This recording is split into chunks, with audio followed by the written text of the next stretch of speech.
All right, hello, my friends. Welcome or welcome back. Today we are going to continue on our Dephemerember journey. For those of you who are not familiar with it, Dephemerember is a ephemera inspiration challenge hosted by 49 Dragonflies and Louisa Hensel. And today we are doing day 12, Kintsugi houses. So, if you don't know what Kintsugi is, it is the Japanese art of mending a broken piece. Usually, I think it's usually used for like pottery, so that if you break a piece of your pottery, they put it back together. But they put it back together showing the flaws. So I'll actually throw a picture of what I mean up right now. Cool.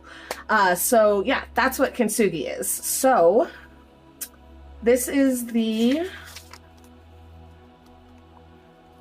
scrap piece of paper that we have to use today. This piece is from Margie. Margie is here on YouTube, so I will make sure to link her below. And yeah, I think we're just gonna have some fun creating houses. I'm just gonna draw out a couple of templates, cut them out. We'll do a little bit of layering and stuff, and then figure out the Kintsugi part of it a little bit later. So yeah, let's get right into it.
Okay, so we have one assembled.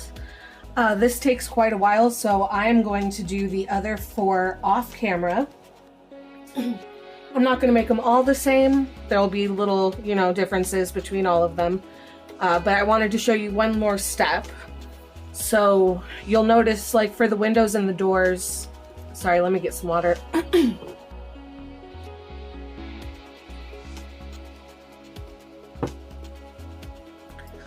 Okay, so for the windows and doors, I basically just put blocks on them, so there's no like texture or anything to that. An easy way to add texture if you're layering cardstock like this is to use one of these, I'm not sure exactly what they're called,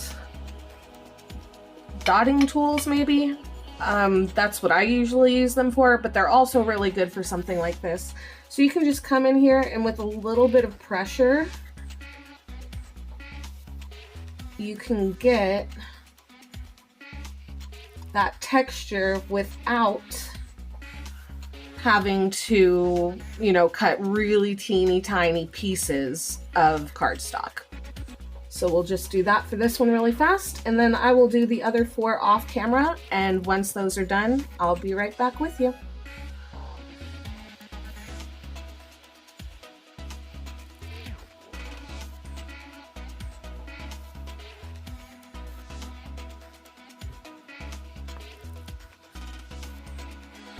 All right, we are back. I know it's really hard to see since everything's just one color right now, but we're gonna fix that right now. I'm going to use this moccasin brown, Anita's.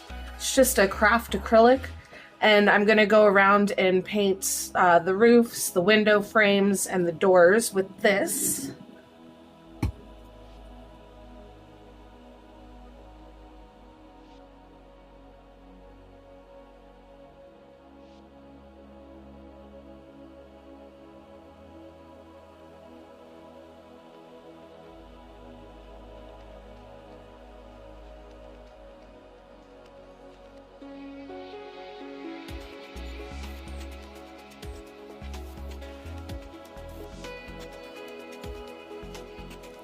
Okay, so these are basically dry, and I'm just gonna go in with some of my gathered twigs distress oxide. Let's see, I can save a little bit of room here anyway.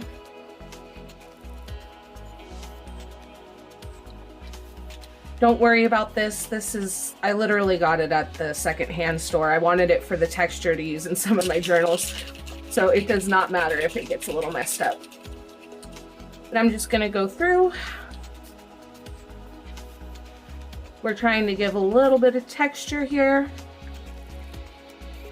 And I am gonna add just a little bit, not a lot, just a little bit of water just to get some of that distress look. I did not fully wait for that to dry either. I'm not worried about it. We're not looking to make this look, you know, clean and pretty and perfect. So yeah, now I have to wait for that to dry. And once that's done, I'll be right back with you. I am going to add just a little bit of texture so you can see some of the shingle effects and everything here.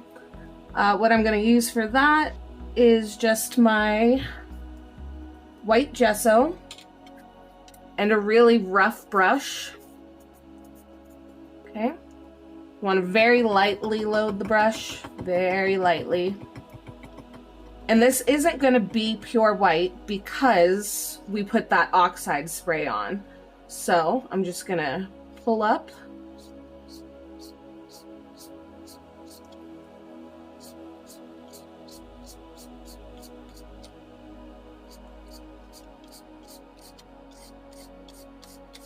And you see, you start to get some of that texture in there. You can go a little heavier in some spots. That's perfectly fine. I just want to grab a little bit of that texture. We'll do a little on the doors.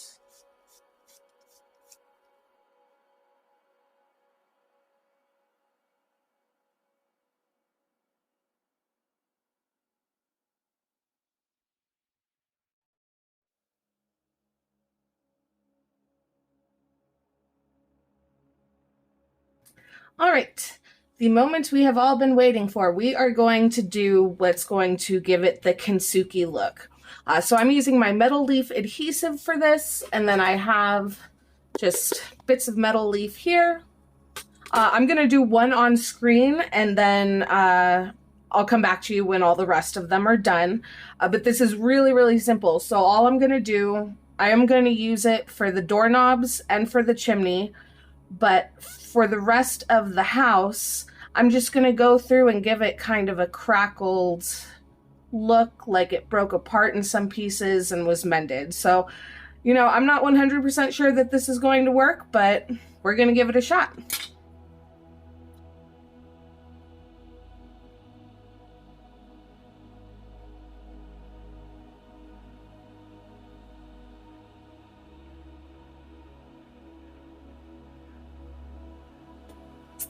Okay, there it is. I think that worked out pretty well. So I'm gonna go ahead and just do that for the other ones, and I'll be right back with you. Okay, really quickly off screen, I did go ahead and just edge and fill in like the deepest part of the doors and the windows. We are going to ink all of them. This is the Distress Walnut Stain. We're just gonna go around the edges and in a certain spots just to darken things up a little bit.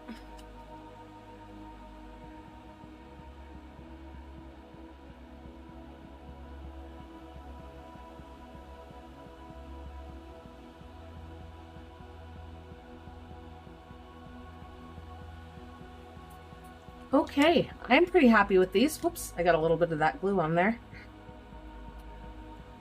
I did want to mention, by the way, this glue, it's perfectly fine to let it dry on your mat. It becomes very sticky once it's dry. And you can basically just like roll it off like you would, you know how they have that like glue backing on some things that you get in the store and it just leaves like a circle of glue behind. You can just pull it up just like that. Cool. So I'm going to move this so that we can let that dry and it'll be easy to remove later. And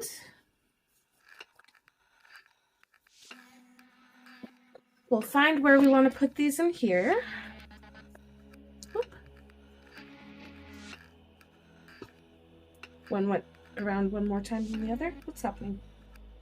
There it is. Okay. Not sure what happened there. Let's see.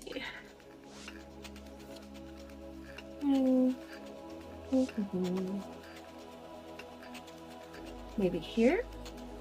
And I think I made too many. I don't think I'm going to be able to use all of these. But I can use a few. Maybe 3 of them.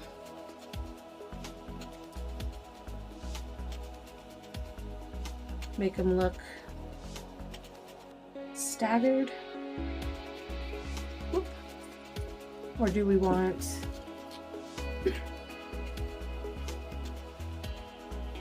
Could do these. And then this one. Back there.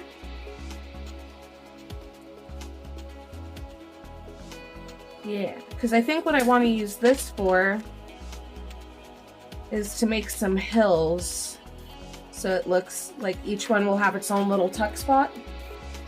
So put that to the side for a second. We'll need to back that. Oh, also I do want to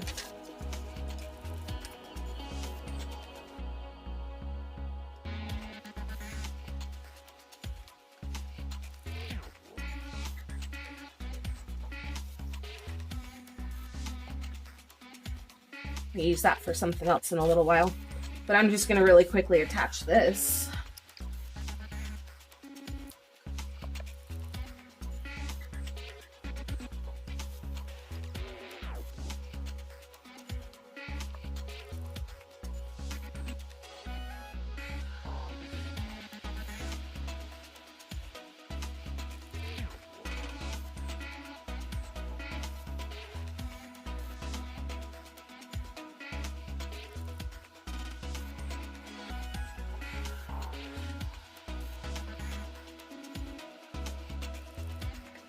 Alrighty, here we are.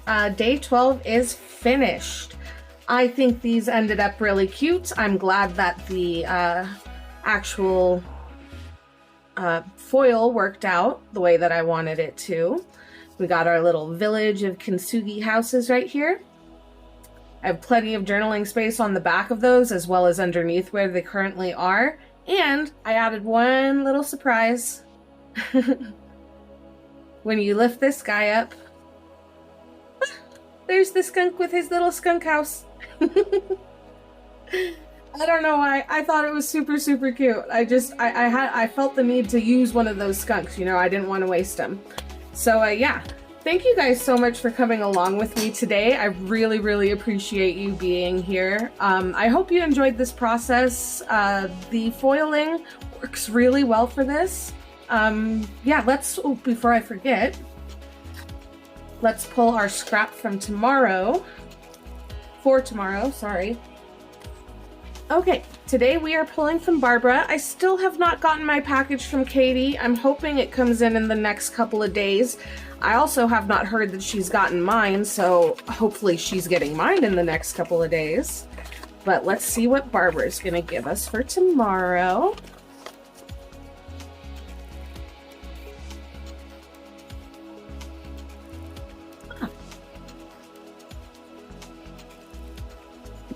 So this is one of her, I believe she does jelly prints and then she embosses it afterwards. So those are very pretty colors. We'll put that in our little slot to be ready to use tomorrow. And yeah, thank you guys so much for joining me today. Please leave a like down below if you enjoyed today's content. I'm pretty happy with how it turned out. It was very time consuming cutting out all the little pieces and everything, so you know, maybe don't make the houses yourself if you have any way of getting out of that. But other than that, I thoroughly enjoyed myself. So yeah, thank you guys so much. I will see you tomorrow for the next one. Bye.